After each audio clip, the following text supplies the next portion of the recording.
Eclesiastes 6, de 1 a 12. Há um mal que vi debaixo do sol e que pesa sobre os homens. O homem a quem Deus conferiu riquezas, bens e honra, e nada lhe falta de tudo quanto a sua alma deseja. Mas Deus não lhe concede que disso coma. Antes o estranho o come, também isto é vaidade e grave aflição. Se alguém gerar 100 filhos e viver muitos anos, até avançada idade, e se a sua alma não se fartar do bem e, além disso, não tiver sepultura, digo que um aborto é mais feliz do que ele. Pois debalde vem o aborto e em trevas se vai, e de trevas se cobre o seu nome. Não viu o sol, nada conhece. Todavia, tem mais descanso do que o outro. Ainda que aquele vivesse 2 vezes 1000 anos, mas não gozasse o bem. Porventura, não vão todos para o mesmo lugar? Todo o trabalho do homem é para a sua boca, e contudo nunca satisfaz o seu apetite. Pois que vantagem tem o sábio sobre o tolo? Ou o pobre que sabe andar perante os vivos? Melhor é a vista dos olhos do que andar ocioso da cobiça, mas isto é vaidade e correr atrás do vento. A tudo quanto há de vir, já se lhe deu nome, e sabe-se o que é o homem, e que não pode contender com quem é mais forte do que ele. É certo que há muitas coisas que só aumentam a vaidade, mas que aproveita isto ao homem? Pois quem sabe o que é bom para o homem durante os poucos dias da sua vida de vaidade, os quais gasta como sombra? Quem pode declarar ao homem o que será dele depois, ou o que será dele debaixo do sol? Até aqui, até o versículo 12, que o Senhor nos abençoe e que Ele aplique em nossos corações a porção lida da sua santa e bendita palavra. Amém. A repetição é uma das táticas de ensino mais bem-sucedidas que nós podemos falar, mais bem-sucedidas que nós podemos dizer. A repetição é uma das táticas de ensino mais bem-sucedidas. Por quê? Relembrar conceitos é algo que permite a fixação de conteúdos, de teorias, de conhecimentos que vão perdurar toda a nossa vida, toda a nossa existência aqui neste mundo. Se você puxar um pouco a sua memória, pela sua memória, sobretudo aqueles irmãos que são mais antigos, aqueles irmãos que são mais experientes, essa questão da repetição era um recurso muito eficaz que era extremamente utilizado na pedagogia antiga, vamos assim dizer. Falar, falar, falar, repetir tantas vezes quantas forem necessárias. Para quê? Para que a gente possa absorver, entender e guardar no nosso coração. É interessante porque quando você observa essa questão da repetição como método de ensino, você vai chegar à conclusão que na palavra de Deus é justamente este recurso que Deus usa, é este recurso que Deus adota, pelo menos um dos recursos, para quê? Para que nós possamos entender a sua palavra. Para quê? Para que nós possamos entender e entender as Escrituras Sagradas. A razão disso, ou um exemplo disso, melhor dizendo, é o livro de Deuteronômio, a repetição da lei, que Deus faz, repetindo tudo aquilo que Ele já havia prescrito, tudo aquilo que Ele já havia ensinado a uma geração anterior, para que assim a sua palavra ela fosse fixada no povo da aliança no Antigo Testamento. Contudo, essa realidade, ou essa necessidade, ou essa tática da repetição, não fica restrita apenas ao Antigo Testamento. Quando você vai para o Novo Testamento, o apóstolo Paulo usava também dessa estratégia. O apóstolo Paulo usava também desse recurso de repetir ensinamentos para quê? Repito, para que a sua verdade pudesse estar instalada em nossos corações. Um exemplo disso é o que ele fala lá em Filipenses, capítulo 3, versículo 1, onde ele mostra justamente isso. Já havia ensinado determinadas coisas aos irmãos, estava repetindo para quê? Para que os irmãos pudessem entender, para que os irmãos pudessem aprender. E aí, eu falei tudo isso acerca da repetição como método de ensino, porque é justamente isto, meus irmãos, é justamente isto, minhas irmãs, que Salomão, o pregador, Salomão, o servo de Deus, ele está a fazer nessa passagem que nós acabamos de ler. Eclesiastes, capítulo 6, versículo 1 até o versículo número 12. Se você perceber, o tema central que Salomão aborda aqui nesse trecho já havia sido abordado em passagens anteriores, sobretudo o capítulo 1, sobretudo o capítulo 2. E qual é a temática central? Qual é o assunto principal desses 2 primeiros capítulos do livro de Eclesiastes? A satisfação da alma humana, a satisfação do coração humano. E aí talvez você fique a se perguntar, e aí talvez você fique a se indagar, será que Salomão havia esquecido que já havia ensinado isso anteriormente e por isso ele toca nesse assunto aqui nessa passagem? Não, meus irmãos, não, minhas irmãs, em absoluto. Aqui, Salomão ele faz essa recapitulação para que ele pudesse trazer esse pensamento, para que ele pudesse trazer esse assunto à tona e assim detalhar em determinadas verdades que dantes ele não tinha feito. Para quê? Para que a gente possa aprender acerca desse tema, desse assunto tão importante que é o anseio, que é o preenchimento do coração humano. Então, Salomão, ele vai aqui nessa passagem fazer justamente isso. Ele vai trabalhar algumas fontes falsas que não promovem alegria, que não promovem satisfação, ele vai destacar pelo menos algumas delas, e depois, na partezinha final do capítulo 6, sobretudo nos 3 últimos versículos, ele vai apontar, mais uma vez, meus irmãos, minhas irmãs, o caminho que nós devemos percorrer para que assim a gente possa preencher o vazio do nosso coração, para que assim a gente possa satisfazer a nossa alma, para que assim a gente possa encontrar o verdadeiro sentido, o verdadeiro propósito da nossa vida aqui neste mundo. Então, basicamente, este é o roteiro utilizado por Salomão aqui nessa passagem. Primeiramente, ele coloca algumas fontes falsas de alegria e de satisfação, algumas delas ele já havia falado anteriormente, e depois ele vai trazer à nossa mente, ele vai trazer à nossa compreensão qual é o caminho que nós devemos percorrer para que neste caminho, e somente neste caminho, enfim, a gente possa adquirir e experimentar a satisfação do nosso coração, a satisfação da nossa alma. Então, eu queria trabalhar com os irmãos, eu queria trabalhar com as irmãs na manhã de hoje o seguinte tema: o caminho da felicidade. O caminho da felicidade.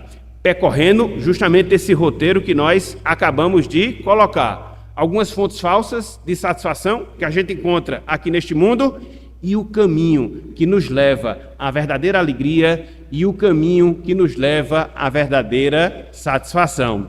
Então, vamos lá, meus irmãos, vamos lá, minhas irmãs, vamos começar a trabalhar aqui esse texto, a nos voltar aqui para essa passagem, para que a gente possa aprender essa recapitulação, vamos assim dizer, que Salomão está a fazer para o nosso ensino, para a nossa instrução. Então, em primeiro lugar, fontes falsas de satisfação. Em primeiro lugar, fontes falsas de satisfação.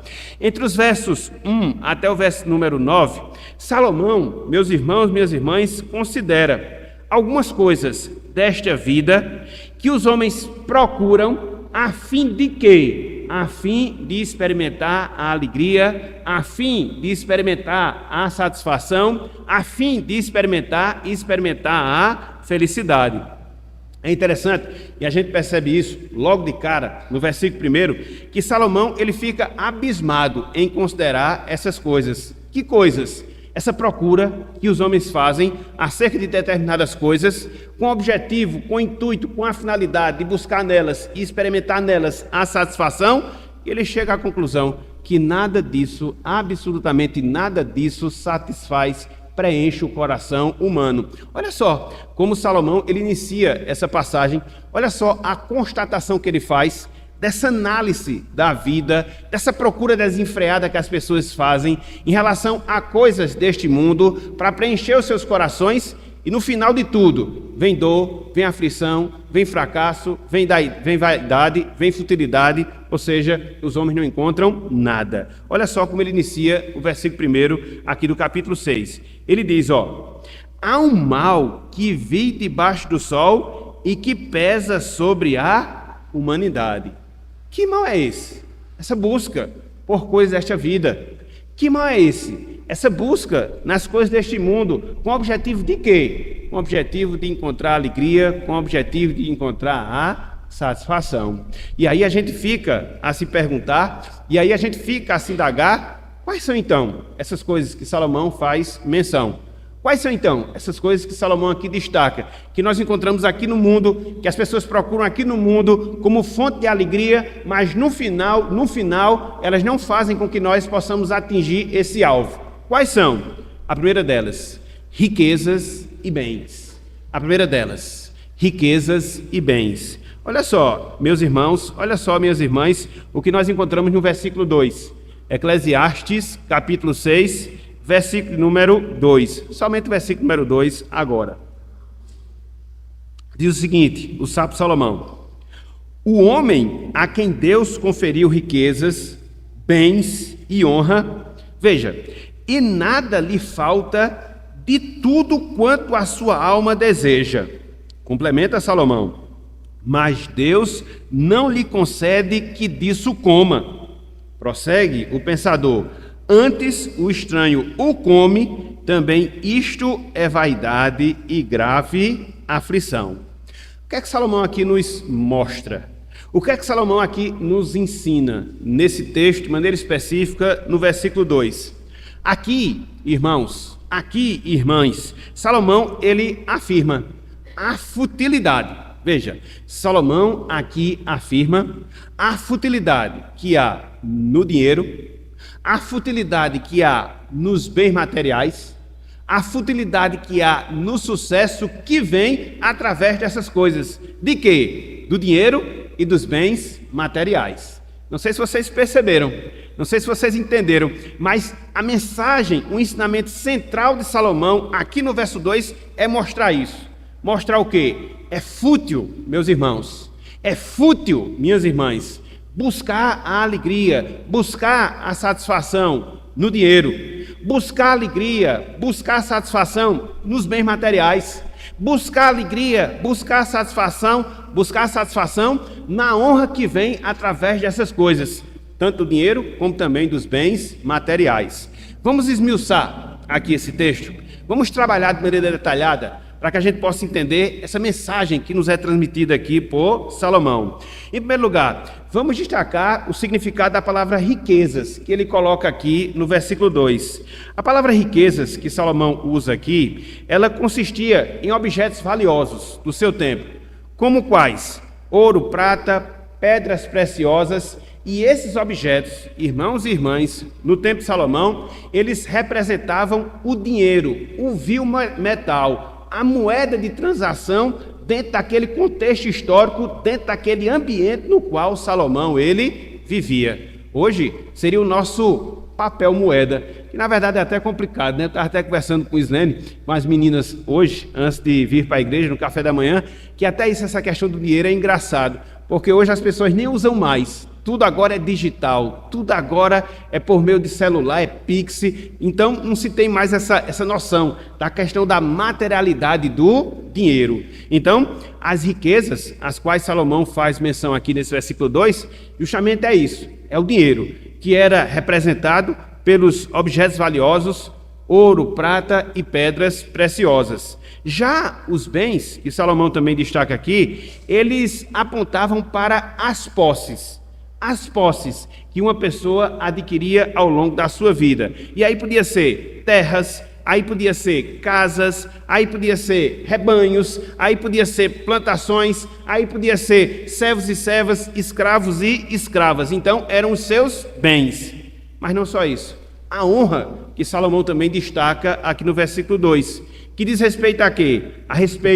Que diz respeito a quê? A prestígio que alguém adquiria dentro da sua sociedade, sobretudo em virtude de ser uma pessoa, vamos assim dizer, rica, abastada no sentido financeiro, no sentido material. E Salomão ele fala que para essa pessoa, melhor dizendo, não lhe faltava nada. Tanto é que ele diz no versículo 2, nada lhe falta de tudo quanto a sua alma deseja. Apesar de tudo isso, apesar de todas essas benesses, apesar de todos esses privilégios, no sentido financeiro, no sentido material, Salomão mostra que mesmo assim, essa pessoa não seria feliz.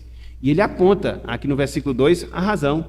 Ele aponta aqui no versículo 2 o motivo pelo qual isso aconteceria. Ou seja, Deus não permitiria que aquela pessoa usufruísse de tudo aquilo que ela possuía, de tudo aquilo que ela tinha. E aí, em lugar disso, levantaria uma outra pessoa para que, em lugar dela, pudesse usufruir das suas riquezas, pudesse desfrutar dos seus bens. Então, mesmo assim, com toda aquela riqueza, mesmo assim, com toda aquela fortuna, haveria na vida dessa pessoa, conforme Salomão fala, sobretudo no finalzinho do versículo 2, vaidade e grande aflição. A palavra aflição aqui é a palavra dor, que vem de enfermidade, é a palavra dor que vem de doença. Então, veja, meus irmãos, observe, minhas irmãs, essa situação contraditória. Uma pessoa que tem riqueza, uma pessoa que tem bens, uma pessoa que tem honra, uma pessoa que não falta nada para a sua vida, porém, mesmo diante de todos esses privilégios, essa pessoa não se satisfaz, porque ela não aproveita aquilo que tem. Muito pelo contrário, Deus não permite. Levanta outra pessoa para, no lugar dela, usufruir e desfrutar daquilo que ela adquiriu, usufruir e desfrutar daquilo que ela conquistou. Então, não são os bens. Então, não são as riquezas que promovem a satisfação, que promovem a alegria, a alma humana ao longo da sua existência. E aqui, meus irmãos, e aqui, minhas irmãs, a gente já consegue extrair uma lição, a gente já consegue extrair uma aplicação para as nossas vidas. Uma lição, uma aplicação extremamente necessária. Uma lição, uma aplicação extremamente pertinente. Que lição é? Meus irmãos, minhas irmãs, não nos enganemos com a ilusão de que dinheiro promove felicidade. Não nos enganemos com a ilusão que dinheiro promove felicidade. Eu não estou dizendo que o dinheiro, eu não estou dizendo que os bens materiais em si sejam coisas ruins. Não. Em si não sejam coisas que a gente não deseja. Não. Eu só estou mostrando que eles, por eles mesmos, que eles em si mesmos, eles não promovem a satisfação.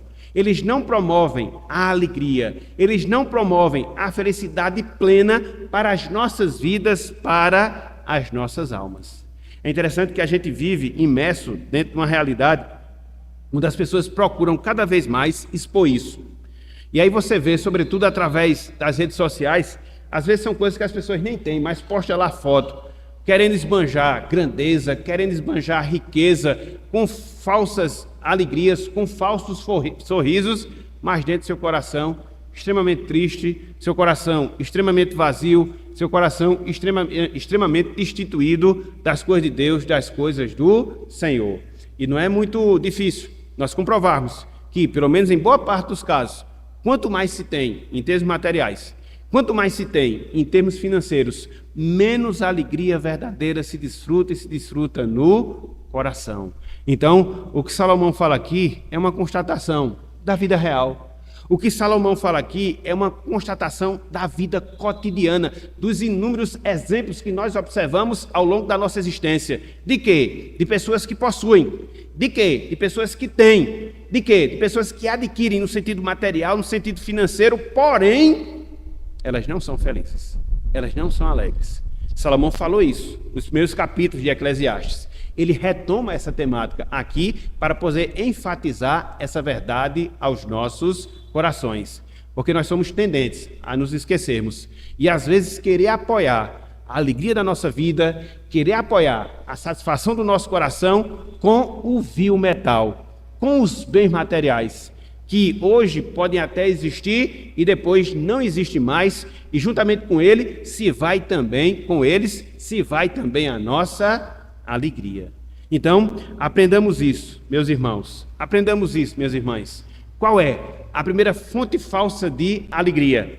Qual é a primeira fonte falsa de satisfação? Riquezas e bens materiais. O dinheiro propriamente dito, os bens que se adquire através do dinheiro e a fama que você desfruta pelo fato de você ter essas coisas. Contudo, meus irmãos, minhas irmãs, Salomão, ele não para aqui nesse ponto. Ele não só destaca a questão das riquezas, dos bens materiais, conforme nós estamos dizendo, como fontes falsas da nossa alegria, conforme nós estamos dizendo, como fontes falsas da nossa satisfação. Ele vai um pouco mais adiante. E ele destaca pelo menos mais duas coisas em conjunto, que também podem ser consideradas fontes falsas de alegria, fontes falsas de satisfação, que é o quê? Uma descendência numerosa e longevidade de vida. Descendência numerosa e longevidade de vida. Veja aí o que nós encontramos no versículo 3, parte inicial. Veja aí o que nós encontramos no versículo 6. E se alguém gerar 100 filhos e viver muitos anos até avançada idade. Versículo 6. Ainda que aquele vivesse 2 vezes 1000 anos, 2 milênios, mas não gozasse o bem, porventura, não vão todos para o mesmo lugar? Salomão aqui, meus irmãos, Salomão aqui, minhas irmãs, ele está considerando duas coisas. Ele está considerando 2 aspectos que eram muito valorizados, que eram muito buscados dentro do contexto, dentro do pensamento do Antigo Testamento, e se constituíam motivo de alegria, se constituíam motivo de satisfação. Quais são essas 2 coisas, às quais Salomão faz referência nesses trechos que nós acabamos de ler? Filhos e longevidade. Filhos e longevidade. Conforme Salomão coloca, se alguém gerar 100 filhos, não é brincadeira não, meus irmãos. Não é brincadeira não, minhas irmãs. Dentro de uma sociedade que a gente vê hoje, que as pessoas não querem filhos, Salomão coloca aqui de uma pessoa, acho que é um caso hipotético, de uma pessoa chegar e gerar 100 filhos. Os filhos, eles eram tidos como bênção de Deus. Os filhos, no Antigo Testamento, eles eram tidos como fonte de realização. Essa era a perspectiva, na verdade, não só do Antigo Testamento, de toda a Bíblia. Ou seja, filhos como sinal de bênção do Senhor, filhos como fonte de realização. Não é essa a verdade que a gente encontra lá no Salmo 127, versículo 3? Herança do Senhor são os filhos, complementa o salmista, o fruto do ventre, o seu galardão. Essa perspectiva de bênção divina, essa perspectiva de bênção do Senhor.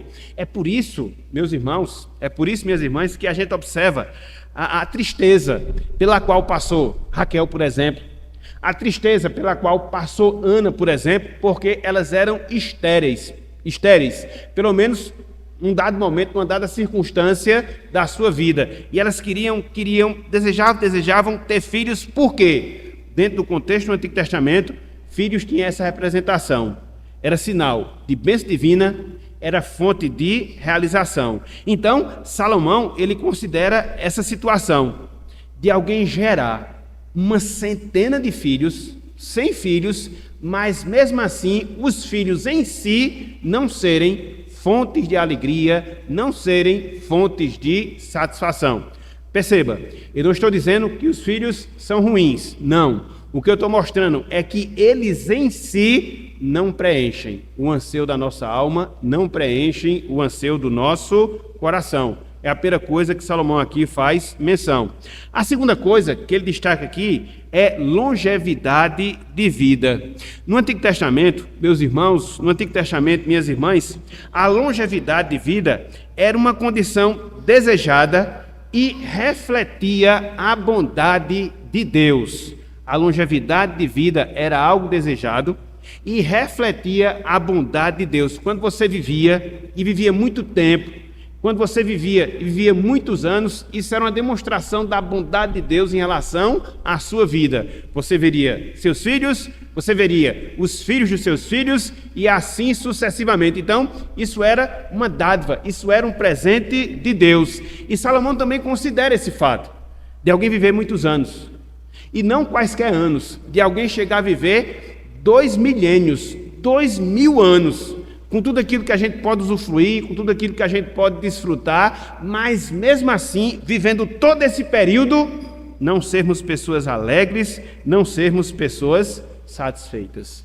E aí você fica a se perguntar, mas por que será que filhos, por que será que longevidade de vida, eles em si não são fontes de alegria? Salomão, ele comprova esse fato. Salomão comprova essa realidade. Ou seja, por quê? Filhos, porque longevidade de vida em si não promove a nossa alegria, em si não promove a nossa felicidade. No caso dos bens, a gente observou que Deus não permite muitas vezes que dele nós desfrutemos. Muito pelo contrário, vem outra pessoa e desfruta em nosso lugar. Salomão aqui destaca a questão da morte, que simplesmente impede que você possa desfrutar da companhia dos seus filhos, por mais numerosos que eles sejam. Simplesmente a morte lhe impede de você viver o tempo de vida que você deseja, o tempo de vida que você quer viver. É por isso que lá no finalzinho do versículo 6, Salomão arremata dizendo: porventura não vão todos para o mesmo lugar? A morte faz isso, meus irmãos, nos priva da companhia dos nossos filhos. A morte faz isso, nos priva da nossa vida aqui neste mundo. É por isso que essas coisas em si, elas não devem promover a alegria do nosso coração. Elas não devem promover a alegria da nossa alma. E por essas coisas a gente não consegue ser verdadeiramente, essencialmente feliz. E essa é uma situação que acomete a cada um de nós. É interessante porque Salomão, ele tem até uma visão pessimista em relação à vida, né? Ele começa a mostrar e comprovar que se uma pessoa vive essa vida e de fato não é feliz e nunca vai ser através dessas coisas, quer seja dinheiro, quer seja filhos, quer seja longevidade de vida, e Salomão chega a comparar que um aborto, ou seja, uma vida que nem chegou à vida, acaba sendo mais feliz do que uma vida que procura apoiar a sua alegria nessas fontes falsas, quer seja no dinheiro, quer seja na família, quer seja no tempo de vida que ela tem aqui nesse mundo. Olha só essa comparação, né? De certa forma, uma visão pessimista da vida que Salomão coloca aqui. Versículo 3, parte B, e também o versículo 4 e o versículo 5. Olha só a comparação que ele faz. Olha só, coisa interessante essa observação. Salomão diz, ó: e se a sua alma não se fartar do bem, a gente já viu que a alma não vai se fartar do bem completamente, isso é impossível. Ele mostra, ó, além disso, não tiver sepultura, ou seja, uma morte digna, que era tão valorizado no Antigo Testamento, digo que um aborto é mais feliz do que ele, pois debalde vem o aborto e em trevas se vai, e de trevas se cobre o seu nome. Ou seja, nem chega à existência, nem chega a viver, nem chega a sofrer essa vida. E ele complementa: todavia, versículo 5, não viu o sol, nada conhece, todavia tem mais descanso do que o outro, que viveu uma vida, que pensou que seria feliz nessa vida e que na verdade não foi essencialmente, plenamente feliz. Repito, seja com dinheiro, repito, seja com filhos, repito, seja com uma vida longa. Então, quais são as lições que a gente pode extrair a partir desse ensino de Salomão, a partir dessas palavras de Salomão? Pelo menos duas, bem diretas, pelo menos duas, bem básicas para com as nossas vidas. A primeira delas, irmãos e irmãs, não façamos da nossa família a fonte da nossa alegria. Não façamos da família a fonte da nossa alegria. E aqui eu quero fazer uma observação. Por mais que a família seja uma instituição divina, por mais que a família seja bênção do Senhor, Por mais que a gente deva preservar a nossa família, e a gente estudou isso ontem, no estudo das famílias, como é que a gente restaura a nossa família, como é que a gente restaura o nosso lar, a gente deve partir do pressuposto que nós, enquanto família, somos imperfeitos. Não existe família perfeita. O mito da família perfeita é que a gente viu hoje, que a gente viu ontem, melhor dizendo.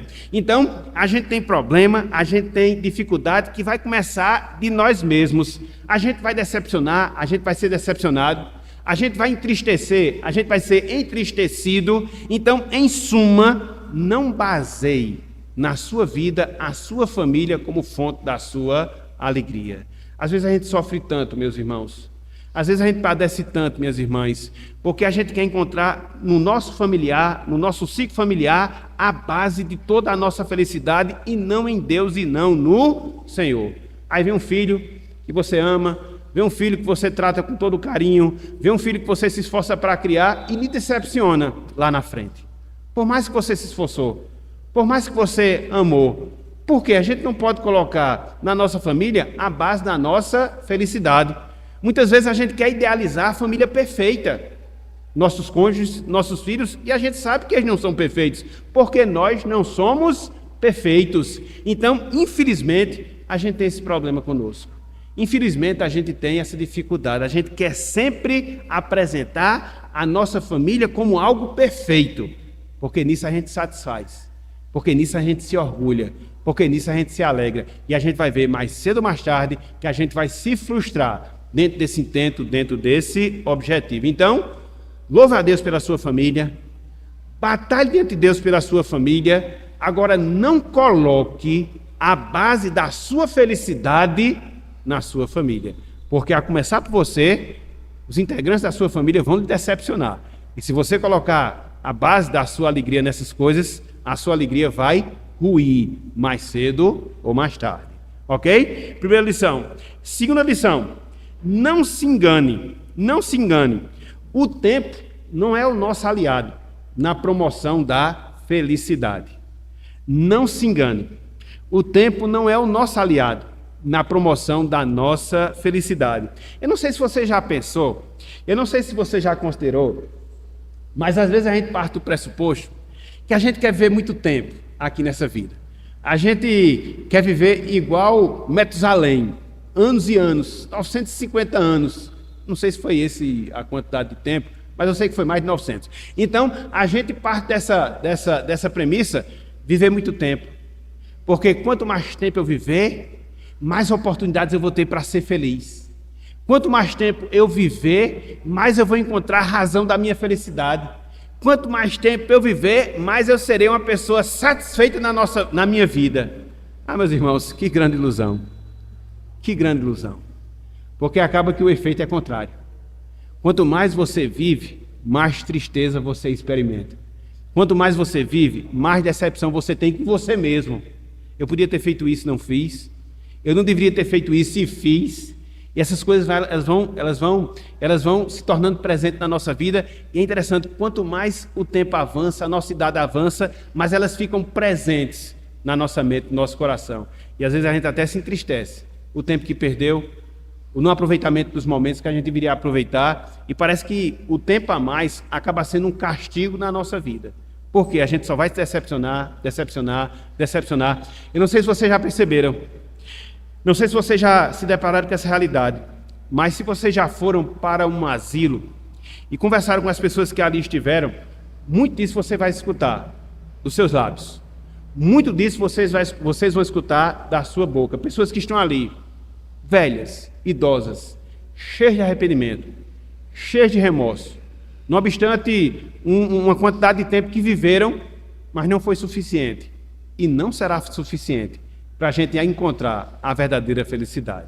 Que você viva 100, que você viva 200, que você viva 500, que você chegue a viver 2000 anos, como Salomão aqui diz, mas não são nas coisas dessa vida que você vai encontrar felicidade. E quanto mais tempo você viver, você acabará sendo uma pessoa mais infeliz, pelas suas frustrações, pelas suas derrotas, pelas suas dificuldades. Então, bens materiais não é fonte de alegria, filhos não são fonte de alegria, longevidade também não é fonte de alegria. Aí Salomão, ele destroça o nosso coração. Porque ele vai colocando coisa em cima de coisa, mostrando que dessas coisas a gente não pode ser feliz. Ele não tem aquela visão muito otimista, não. Ele vai logo destruindo os nossos sonhos. E aí ele vai apontar uma terceira coisa aqui, que é uma fonte falsa também de alegria, que é uma fonte falsa também de satisfação, que é o quê? A satisfação física que nos vem pelo alimento. A satisfação física que nos vem pela alimentação, pela comida, vamos assim dizer. Vejam aí, versículo 7. Eclesiastes, capítulo 6, versículo 7. Olha só que constatação Salomão faz aqui, meus irmãos. Olha só. Eclesiastes 6, versículo 7. Diz o seguinte, ó. Todo trabalho do homem é para a sua boca. Olha só o que ele fala mais. E contudo, veja, nunca se satisfaz o seu apetite. Então, o que é que Salomão aqui nos ensina? O que é que Salomão aqui nos mostra? A incapacidade que a gente tem de se satisfazer no sentido físico plenamente. A incapacidade humana de se satisfazer plenamente no seu sentido físico, no seu sentido material. É isso, resumidamente, que Salomão nos ensina aqui nesse verso. E como é que ele faz isso? Qual é a sua estratégia? Qual é o seu roteiro? Salomão, ele chama a atenção para o alimento físico que a gente ingere, a comida que a gente come, falando de maneira mais direta. Na argumentação de Salomão, todo ser humano, ele precisa trabalhar. E por que a gente trabalha? Para que a gente possa arrecadar o dinheiro, o vil metal, e juntamente com isso fazermos o quê? Comprarmos comida para nós nos alimentarmos. Só que existe um problema em todo esse dilema, e para alguns o problema aumenta ainda mais. Você precisa pelo menos de 3 refeições diárias. E mesmo fazendo essas 3 refeições diárias, no outro dia você vai precisar de mais 3. No outro dia você vai precisar de mais 3. No outro dia você vai precisar de mais 3. Porque a comida que a gente ingere, fruto do nosso trabalho, ela vai ser transformada em energia que vai se desgastar ao longo da nossa vida, inclusive para a gente trabalhar, e vai carecer o quê? Que a gente possa repor todos os dias. Você nunca vai se satisfazer em relação a isso aí. O seu organismo, ele nunca vai se satisfazer. Por que eu falei que em algumas pessoas isso é mais dramático? Porque tem gente, como dizia pastor... Eita, esqueci o nome dele, pastor lá do Galante. Misael. Tem gente que não tem barriga não, tem gente que tem um inferno no intestino, entendeu? Come que só, entendeu? O suco gástrico deles parece que são labadeiras de fogo, bate... É um metabolismo assim, fora do normal. O cara come que só e parece que não sei para onde vai aquilo ali, é um mistério, é uma mágica. Esse é que tem que trabalhar mesmo, porque esse nunca vai satisfazer. Por mais que ele coma em grandes quantidades, em generosas quantidades, pelo menos 3 refeições ele vai ter que fazer, porque senão ele não aguenta. Então, como é? Mas tem gente que tem necessidade mesmo. Tem gente que tem um metabolismo, eu fico olhando assim, para onde vai tudo isso, entendeu? Como um prato de feijão de noite, amanhece o dia sequinho, não tem problema nenhum. Se eu fizer um negócio desse, eu morro, entendeu? Lá, empachado. Mas é de cada organismo, é só para a gente descontrair um pouco. Então, ó, nós temos essa necessidade insaciável e a gente trabalha por causa disso. A gente trabalha para comer, até porque se você não investir do seu trabalho na sua comida, você vai trabalhar amanhã? Se você não investir, melhor dizendo, do seu trabalho na sua comida, você vai trabalhar amanhã? Não, porque você não vai ter força, gente. Nem da cama você vai se levantar. Então, por isso Salomão diz, todo o trabalho do homem é para a sua boca. A gente come para se manter. A gente come para se sustentar, no sentido físico, em relação ao nosso corpo, a necessidade que a gente tem, essa necessidade básica da nossa vida.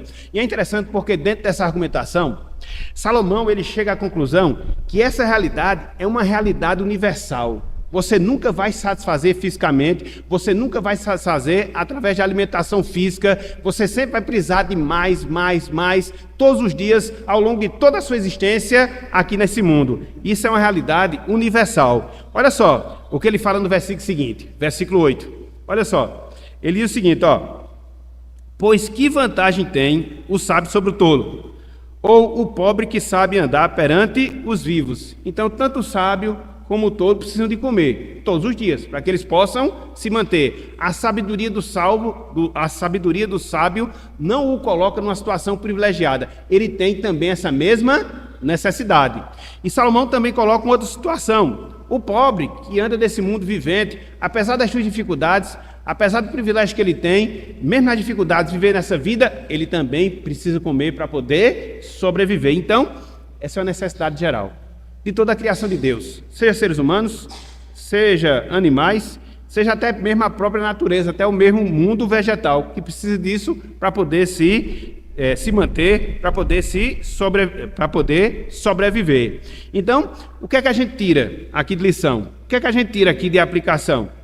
Que a gente não deve, meus irmãos, que a gente não deve, minhas irmãs, colocar a matéria como determinante para a nossa felicidade. A gente não pode colocar a matéria como determinante para a nossa felicidade. Há uma realidade que a gente não pode esquecer em relação à nossa carne. Ela nunca vai ser satisfeita.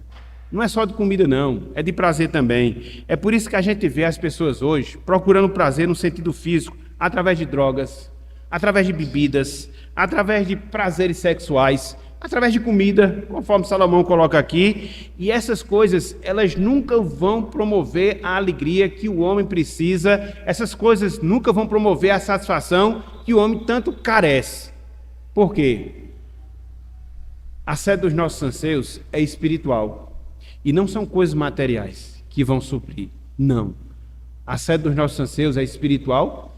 E somente aquilo que é espiritual vai poder nos satisfazer e nos satisfazer completamente. Já já a gente vai ver quem é isso. Já já a gente vai ver como isso acontece. Ok, meus irmãos? Então, o que é que você observa aqui? Você observa algumas fontes falsas de alegria que Salomão aqui ele nos coloca. Bens, riquezas, honra, filhos, longevidade de vida, satisfação física, todas essas coisas não promovem a alegria que a gente tanto precisa para viver. Mas aí fica a pergunta: então a gente está perdido, porque se a gente não tem em que se alegrar, se a gente não tem em que se satisfazer, então a vida vai ser uma constante infelicidade. Não, meus irmãos, não, minhas irmãs. O Evangelho é o Evangelho das boas novas. A palavra de Deus é a palavra das boas notícias, e nós temos, a partir da palavra, o caminho que nós devemos percorrer para que a gente possa experimentar verdadeira alegria, para que a gente possa experimentar verdadeira satisfação. E onde é que a gente encontra isso? Versículos 10, 11 e 12. Olhem aí, Eclesiastes, capítulo 6, versículos 10, 11 e 12. Olha só o que Salomão fala aqui. Ele não fala de maneira direta, ele fala de maneira indireta. E você percebe, se você fizer um pouco mais de exercício mental. Olha só, versículo 10. A tudo quanto há de vir, já se lhe deu nome. E sabe-se o que é o homem, e que não pode contender com quem é mais forte do que ele. Versículo 11. É certo que há muitas coisas que só aumentam a vaidade, mas que aproveita isto ao homem? Versículo 12. Pois quem sabe o que é bom para o homem durante os poucos dias da sua vida de vaidade, os quais gasta como sombra? Quem pode declarar ao homem o que será dele debaixo do sol? Dá para perceber agora?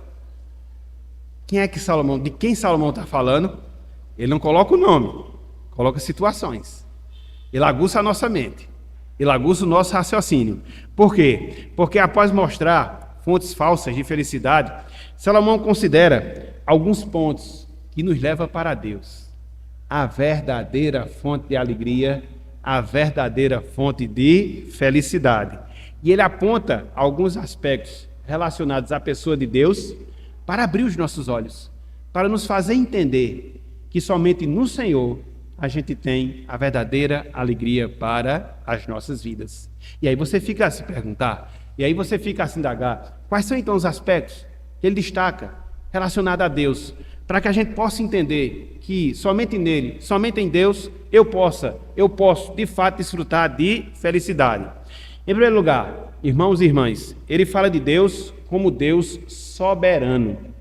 Em primeiro lugar, Salomão fala de Deus como Deus soberano. Veja a primeira parte do versículo 10. Olhem só aqui, a primeira parte do versículo 10. Diz o seguinte: a tudo quanto há de vir, já se lhe deu o nome. O que é que Salomão nos ensina? Ele nos ensina aqui a obra concluída de nomear coisas. A obra concluída de nomear, de colocar nome em coisas e pessoas. Se você puxar um pouco a sua mente para o livro de Gênesis, Deus deu a Adão a responsabilidade dele nomear quem? Isso! Então Salomão está falando disso, entendeu? A soberania, a autonomia que Deus deu a Adão de nomear os animais, e por isso que não há nada novo para a gente nomear, porque tudo já foi nomeado. Quem fez foi Adão, mas sob permissão de quem? De Deus, por causa da sua soberania, por causa do poder e da autoridade que ele exerce em toda a sua criação. E é aqui, meus irmãos, é aqui, minhas irmãs, que a gente encontra a primeira faceta do consolo que deve preencher a nossa vida, a primeira faceta da consolação que deve preencher as nossas almas. Não são nas riquezas, não são nos bens materiais, não são nos filhos, não é na longevidade de vida, não é na satisfação física, mas no nosso Deus que é soberano, que domina sobre tudo, sobre todos, que não existe nada que escape o seu controle. Firme a sua alegria, firme a sua satisfação, firme a sua felicidade nele, e jamais, irmãos e irmãs, você será decepcionado. Jamais. Porque ele é soberano. É o primeiro aspecto, a soberania de Deus. Mas não só isso. O segundo aspecto, o poder de Deus. A descrição que Salomão faz de Deus como Deus todo-poderoso. Olha só o que nós temos no complemento do versículo 10. No complemento do versículo 10. Desculpa. Diz o seguinte: e sabe-se o que é o homem, e que não pode contender com quem é mais forte do que ele. Aqui Salomão está fazendo menção à incapacidade do homem lutar com quem é mais forte do que ele. Mas sempre vai ter um homem mais forte do que a gente, fisicamente falando, né? Tem aqueles caras que lutam que parecem armários ambulantes, são fortes, mas sempre vai ter um mais forte do que ele na cadeia. E quem vai estar no topo, que vai ser mais forte que todo e qualquer ser humano que existe, que existiu e que existirá? Deus. Então Salomão chama a atenção para esse fato. A gente não pode contender com Deus, a gente não pode contender com o Senhor. E se não lembrar de Jacó, que lutou com Deus a noite todinha, terminou como? Coxo. Não dá para lutar com Deus, não dá para lutar com o Senhor. Você se lembra de Jó, que tentou contender com Deus, argumentando a razão do seu sofrimento, e Deus o humilha. Você vai ver isso ali no finalzinho do livro de Jó, capítulo 40 em diante.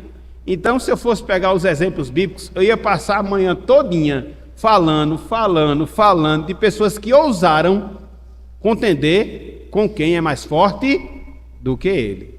E é interessante, bem rapidinho, que há uma exortação profética que nos mostra isso. Não contenda com Deus, não lute com Deus, não lute com o Senhor, Ele é poderoso. Bem rapidinho. Abram aí, por favor, Isaías 45. Isaías 45, versículo 9. Só para dar esse reforço.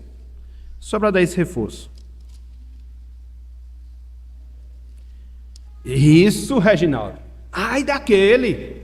Não brinque não, brinque com o ser humano, agora não brinque com Deus não, que aí você entra errado, viu?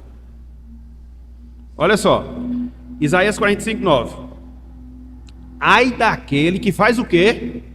Que contende com o seu Criador, e não passa de um caco de barro entre outros cacos. Acaso dirá o barro ao que lhe dá forma, que fazes? Ou a tua obra não tem alça. Então, não contenda com seu Criador, não. Isso é importante, meus irmãos. Porque é justamente nesse Deus que a gente não pode contender, que a gente se satisfaz. Porque por causa do seu poder, por causa da sua força, ele faz aquilo que é impossível a qualquer outro ser humano fazer. É por isso que ele tem capacidade. É por isso que ele tem condição. É por isso que ele possui todas as prerrogativas possíveis para quê? Para preencher o vazio do nosso coração. Ele é poderoso, por isso ele preenche. Ele é poderoso, por isso que ele satisfaz. O poder que a gente tem é derivado, emana dele, emana dele. Mas nós não temos esse poder. Somente Deus, somente Deus, somente Deus. Então veja, Salomão fala da soberania, Salomão fala do poder e por fim, Salomão fala da sabedoria de Deus. Versículo 12, olha só, Eclesiastes capítulo 6, versículo 12, diz o seguinte, pois quem sabe o que é bom para o homem durante os poucos dias da sua vida de vaidade, os quais gasta como sombra? Quem pode declarar o homem o que será depois dele debaixo do sol? São duas perguntas aqui que a gente pode destacar como perguntas de retórica. Como é que a gente responde esses dois questionamentos? Deus, ele sabe de tudo ao longo da nossa vida aqui debaixo do sol. Ele sabe para onde a gente vai quando nós encerrarmos a nossa vida debaixo do sol. Ninguém mais sabe. Ninguém mais sabe. Então, ele está apontando para quê? Para a sabedoria de Deus. O nosso conhecimento é limitado, o nosso conhecimento é defeituoso, o nosso conhecimento é restrito, por mais que você leia, aprenda, acumule conhecimento, mas nunca vai ser o suficiente para você saber todas as coisas. Somente Deus sabe de tudo. Somente Deus sabe de todas as coisas. E por isso, repito, ele tem todas as condições de preencher o vazio da nossa alma, o anseio do nosso coração.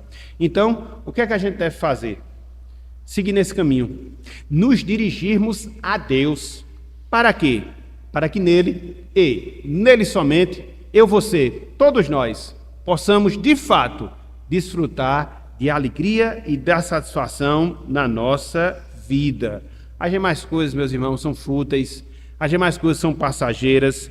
A gente só pode se satisfazer em Deus, se satisfazer no Senhor. Segunda-feira passada, estava lendo um livro com o Islene, e eu achei interessante porque eu descobri uma definição nova de idolatria. Um livro que falava sobre casamento, mas ele destacou esse ponto lá.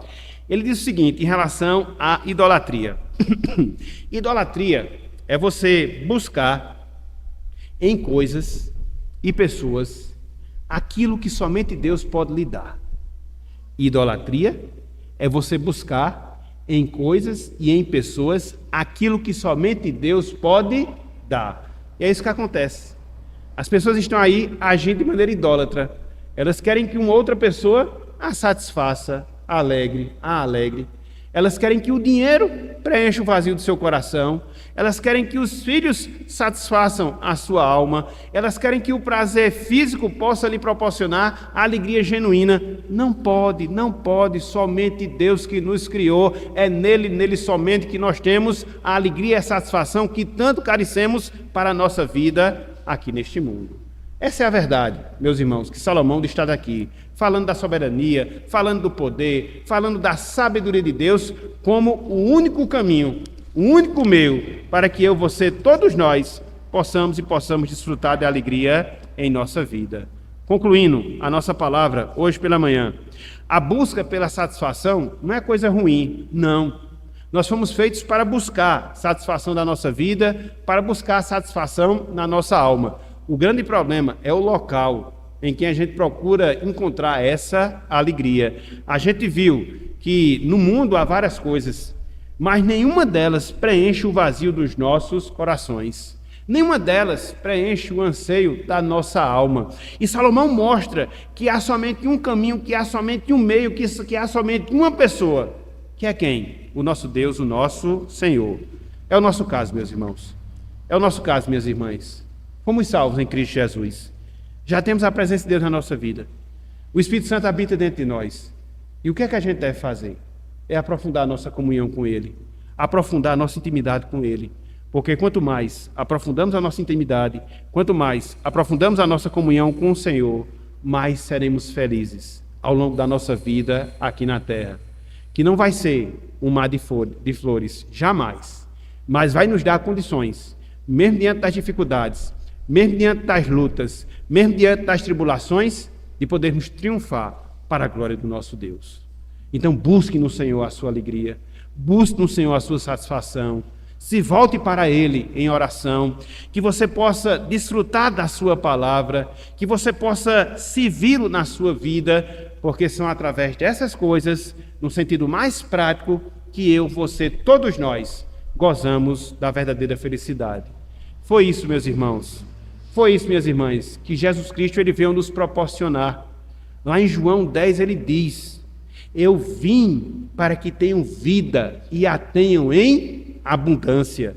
Aqui não é como ensina a teologia da prosperidade, a abundância material. Até porque, conforme nós observamos no ensino de Salomão, bens e riquezas materiais não promovem felicidade, mas a vida em abundância que Cristo prometeu nos dar com a sua vida é a comunhão com Deus, é a comunhão com o Senhor, é o desfruto da sua presença, para que a sua alegria ela inunde os nossos corações, ela possa preencher as nossas almas e ela possa nos fortalecer na nossa caminhada, para que mais cedo ou mais tarde possamos contemplar a face do nosso Deus em Cristo Jesus e lá possamos desfrutar de plena satisfação para a glória do nosso Deus.